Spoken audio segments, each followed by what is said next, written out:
মানেটা কি?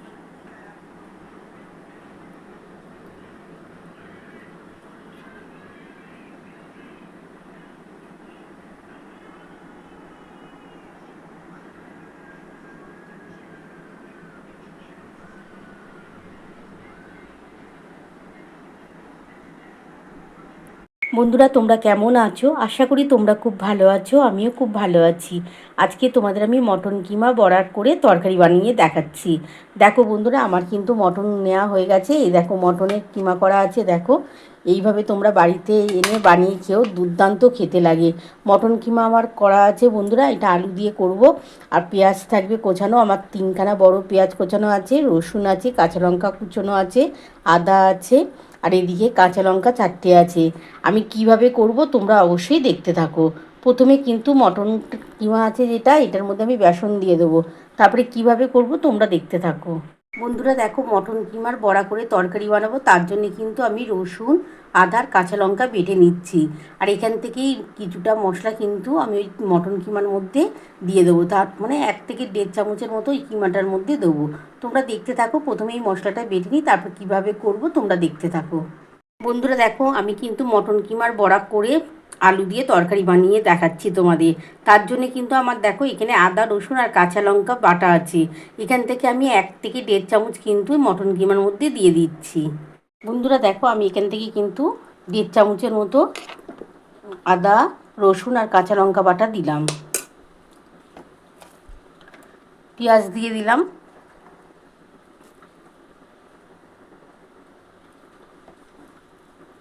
কাঁচা লঙ্কা দিয়ে দিচ্ছি। এবার এর মধ্যে একটু নুন দেবো, আর অল্প সামান্য একটু ঝাল লঙ্কার গুঁড়ো দেবো। একটু অল্প নুন দিয়ে দিলাম, আর সামান্য অল্প একটু ঝাল লঙ্কার গুঁড়ো দিচ্ছি, খুবই সামান্য দিচ্ছি।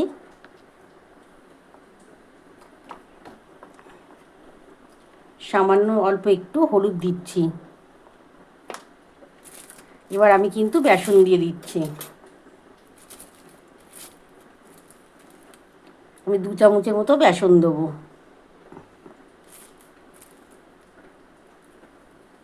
2 চামচের মতো বেসন দিলাম। এবার এটা ভালো করে মাখিয়ে নেব, নিয়ে এটা আমি প্রথমে আগে বড়া ভাগ নিয়ে নেব, তারপরে কিন্তু এটাকে আলু দিয়ে তরকারি করব। দারুণ খেতে লাগবে বন্ধুরা। প্রথমে এটা আমি মাখিয়ে নিই। প্রথমে এটা একটা মাখিয়ে নিচ্ছি ভালো করে।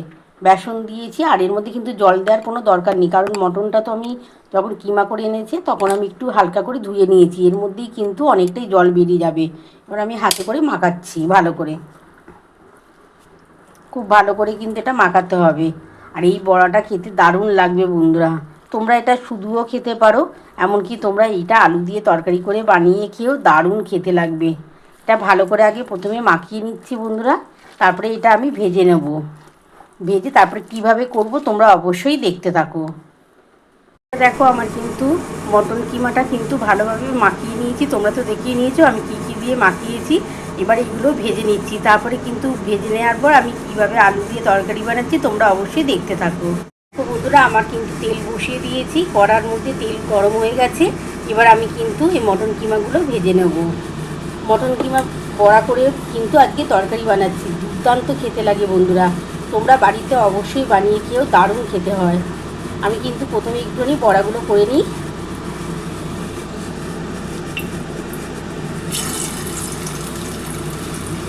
তোমরা বাড়িতে অবশ্যই কিন্তু এরম মটন কিমার বড়া করে তরকারি বানিয়ে খেয়েও আলু দিয়ে দারুণ খেতে হয়, খুব টেস্ট হয় কিন্তু।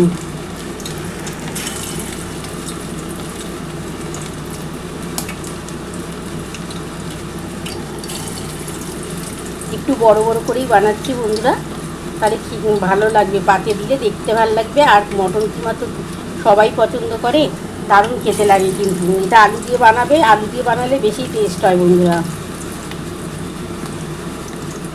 আর তোমরা তো দেখেই নিয়েছো আমি কি মশলা দিয়েছি মটন কিমাটার মধ্যে। তোমরা এইভাবে কিন্তু বড়াটা বানাবে।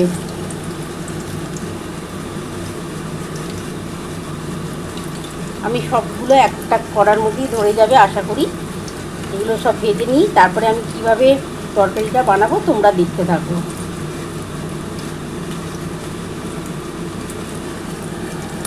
একটু গোল গোল করে করো বন্ধুরা, কারণ এটা তো আলু দিয়ে হবে, তাহলে দেখতে ভালো লাগবে।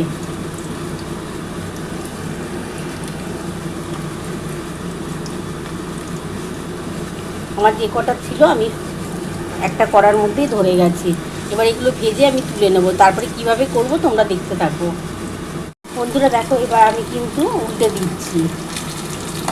আর একটু গোল করে করার চেষ্টা করবে, কারণ এটা আলু দিয়ে করবে তো, তাহলে দেখতে ভালো লাগবে। আর নাহলে চ্যাপটা করে করলে অতটা ভালো লাগে না দেখতে।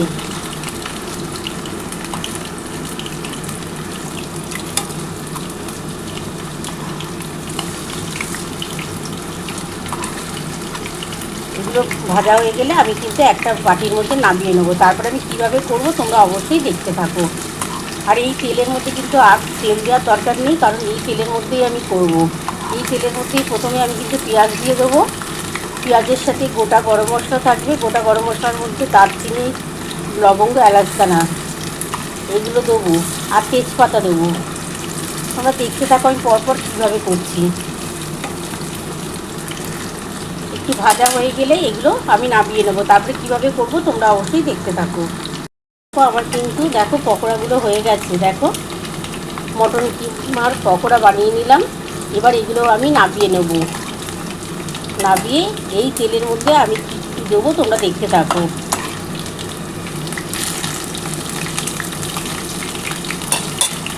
এবার আমি নামিয়ে নিচ্ছি।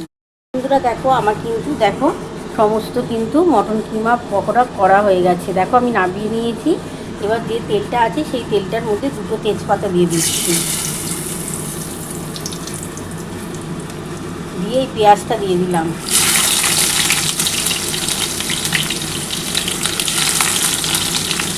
এর মধ্যে আমার কিন্তু বড় 3খানা পেঁয়াজ কোচানো আছে কিন্তু।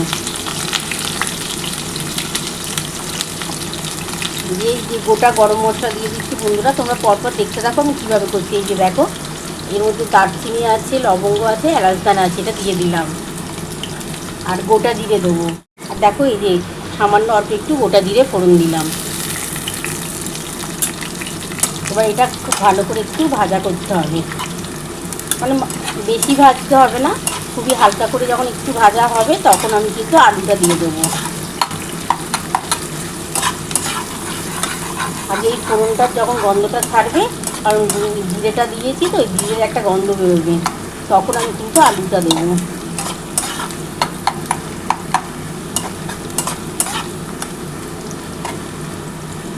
এবার আমি এর মধ্যে আলুটা দিয়ে দিচ্ছি। তোমরা বাড়িতে অবশ্যই একবার এইভাবে বানিয়ে খেও, দারুণ খেতে হয় বন্ধুরা, দারুণ।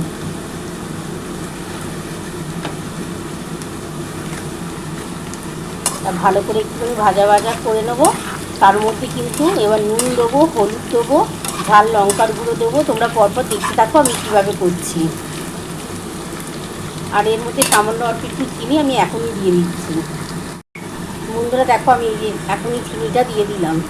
এই আলুর সাথে পেঁয়াজের সাথে কিন্তু আমি চিনিটা দিয়ে দিলাম, তাহলে কিন্তু দেখবে কালারটা খুব ভালো আসবে আর খেতেও খুব ভালো লাগে। কালারটা যদি ভালো হয় না, দেখতে ভালো হলে খেতেও ভালো লাগে। এবার এর মধ্যে আমি হলুদ দেবো, নুন দেবো, ঝাল লঙ্কার গুঁড়ো দেবো। বন্ধুরা দেখো এবার এর মধ্যে আমি কিন্তু নুন দিয়ে দিচ্ছি।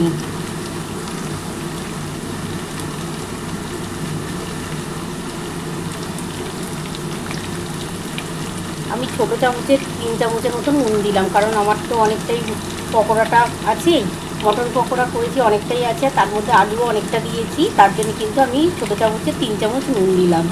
আর 2 চামচ হলুদ দিচ্ছি। তোমরা তোমাদের পরিমাণ মতন কিন্তু হলুদ নুনটা দিও। 2 চামচের মতো হলুদ দিলাম। আর ঝাল লঙ্কার গুঁড়ো দেবো 2 চামচ। দেখো বন্ধুরা ছোটো চামচের 2 চামচের মতো ঝাল লঙ্কার গুঁড়ো দিচ্ছি। এবার ভালো করে কিন্তু একটু নাড়াচাড়া করতে হবে। আলুটা কিন্তু খুব ভাজার দরকার নেই, মোটামুটি পেঁয়াজের সাথে যতটা হবে ততটাই ভাজা হবে, তার বেশি কিন্তু ভাজার প্রয়োজন নেই। এটা যখন একটু হালকা করে ভাজা হয়ে যাবে তখন আমি যে মশলাটা বেটে রেখেছিলাম আদা রসুন আর কাঁচা লঙ্কা, সেটা দিয়ে দেবো। আর অবশ্যই নামাবার আগে 1 চামচ ঘি দেবো, তাহলে কিন্তু এই কিমার বড়াটা খুব ভালো লাগে। তোমরা ঘি না দিলে না দিতে পারো, কিন্তু নামাবার আগে যদি 1 চামচের মতো ঘি দেওয়া যায় তাহলে কিন্তু খুব টেস্ট হয় কিন্তু এই রেসিপিটায়। দেখো আমার মোটামুটি ভাজা হয়ে গেছে, এবার আমি এই মশলাটা দিয়ে দিচ্ছি। বন্ধুরা দেখো আমি কিন্তু এবার যে মশলা বেটে রেখেছিলাম সেটা দিয়ে দিচ্ছি। কাঁচা লঙ্কা আছে, আদা আছে, রসুন আছে। এর মধ্যে সামান্য অল্প একটু জল দিয়ে ঢেলে দেবো।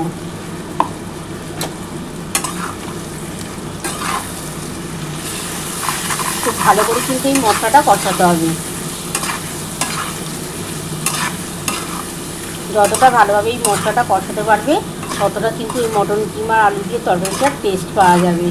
দারুণ খেতে লাগবে বন্ধুরা, এটা গরম ভাতের সাথে আর পরোটার সাথে দারুণ জমে যাবে পুরো।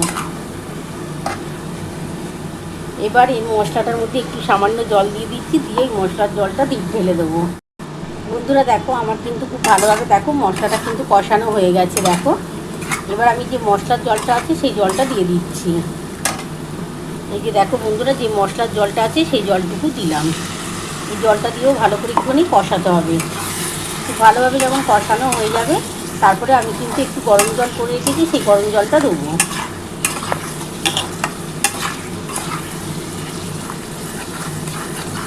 খুব ভালো করে কিন্তু তোমরা মশলাটা কষাবে, দারুণ খেতে লাগবে কিন্তু। তোমরা একবার বাড়িতে কিন্তু মটন কিমার বড়া করে তরকারি বানিয়ে দেখো, দারুণ খেতে হয়, দারুণ। দেখো মশলাটা দিয়ে মশলার যে জলটা দিয়েছিলাম সেটা দিয়ে একটু কষানো হয়ে গেছে। এবার আমি কিন্তু গরম জল করে রেখেছিলাম বন্ধুরা, সেই জলটুকু দেবো।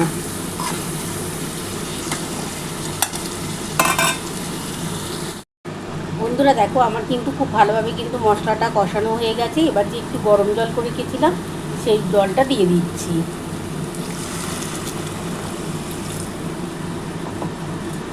গরম জলটা একটু করে রেখে দিয়েছিলাম বন্ধুরা আগে, একটু ঠান্ডা হয়ে গেছে জলটা, তবে খুব বেশি ঠান্ডা হয়নি, মোটামুটি গরম আছে।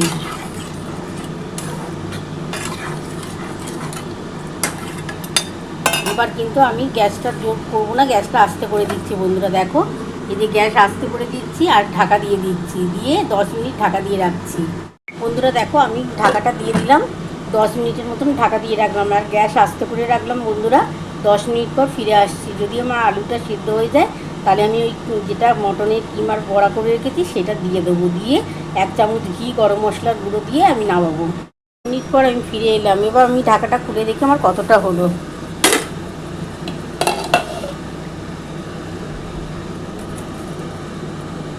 দেখো বন্ধুরা কালারটা কত সুন্দর হয়েছে, কারণ এতটা ঝোল কিন্তু থাকবে না, কারণ এই বড়াটা যখন দেবো না তখন এই জলটাও টেনে নেয়, ওই জন্য একটু জল কিন্তু তখন বেশিই দিয়েছিলাম। একটু আলুটা দেখে নিই। আলু দেখো বন্ধুরা সেদ্ধ হয়ে গেছে। এবার আমি কিন্তু বড়াগুলো দিয়ে দিচ্ছি। এই যে দেখো মটন কিমার বড়া করে নিয়েছি, এগুলো দিয়ে দিলাম।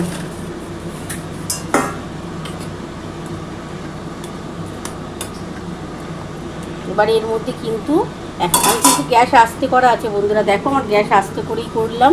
এর মধ্যে আমি 1 চামচ ঘি দিয়ে দিচ্ছি আর সানরাইসের গরম মশলার গুঁড়ো দিয়ে একটু ফুটিয়ে নামাবো। বন্ধুরা দেখো এই যে 1 চামচের মতো ঘি দিয়ে দিলাম। এই ঘিটা দিলে কিন্তু খুব ভালো একটা টেস্ট আসবে। আর গ্যাস কিন্তু আমি বাড়িয়ে দিয়েছি, এখন একটু না ফুটলে ভালো লাগবে না। আর একটু সানরাইসের গরম মশলার গুঁড়ো দিয়ে নামাবো। এই যে বন্ধুরা দেখো একটু সানরাইসের গরম মশলার গুঁড়ো দিয়ে দিচ্ছি।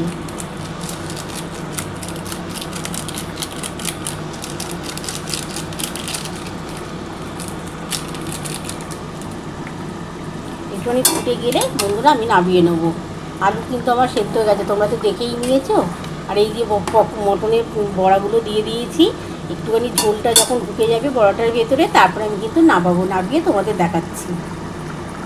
বন্ধুরা দেখো আমার কিন্তু মটনের কিমা দিয়ে বড়া করেছিলাম, সেটা দিয়ে কিন্তু আলু দিয়ে তরকারি বানিয়েছি।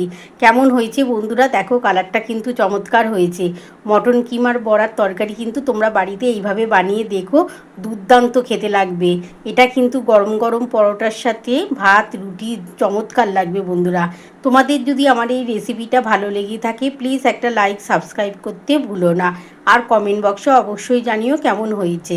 তাহলে এরকম আরও নতুন নতুন রেসিপি নিয়ে তোমাদের সামনে হাজির হব। Thank you.